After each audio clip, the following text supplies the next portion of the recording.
Ininom si Senador Juan Ponce Enrile ang basketball court ng mga OFW si Senador Manuel Villar dahil pinagkapitaan lang kumano ang mga OFW na namuhunod sa personal. Pero may kwento naman si Villar sa kanyang mga kalaban. Nagpapagawa mo rin ang Lalo ni Select ni Senator Juan Ponce Enrile na si Senator Manuel Villar. Kung ito hindi nila ito dapat iboto. Pinatakitin niya nila si Dati Pangulo Estrada magiging mapanganib na Pangulo si Villar. kung mga ito, hindi po siya gusto.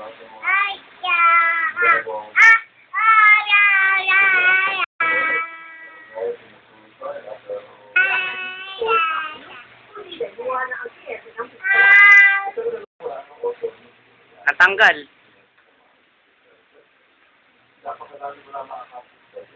Ngayon lang din mo kasi. Sila kayo si Buel Felicia kay Viernes. Ako lang. Naparating manataba ng Noynoy Aquino at Mar Rojas ang suporta ng mga miyembro ng Makati District Club sa Barang ng Halalan.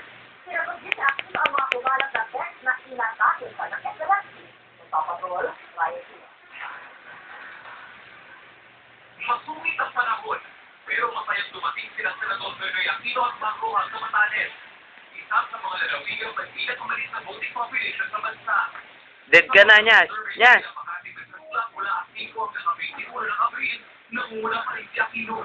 Sinundan siya ni Gilbert Teodoro, Manny Villar at negosyo dito, ay siya magbibigay ng pero mas araw nila ang mas-init ang suporta ng mga taga-Batanes.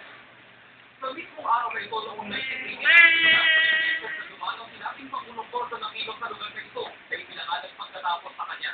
Ngayon umaasa ang Partido Liberal na makukuha itong sipinit sa support Pasko Batanes. More ng mga kandidato sa pagka-vice mayor sa Maynila na uwi sa turuan at pakisitan. Karoon ng tayulay na tulog. Pero na daw meron tulog eh. Sa pagbabalik ng TV Control. Lasang Pinuno, kailangan mamili sa 200, isang baluktot, isang matut. Ang baluktot ay ahas tungo sa kayamanan para sa sarili. Ang matuloy ang tanging daan tungo sa pagbabago. Dito tayo.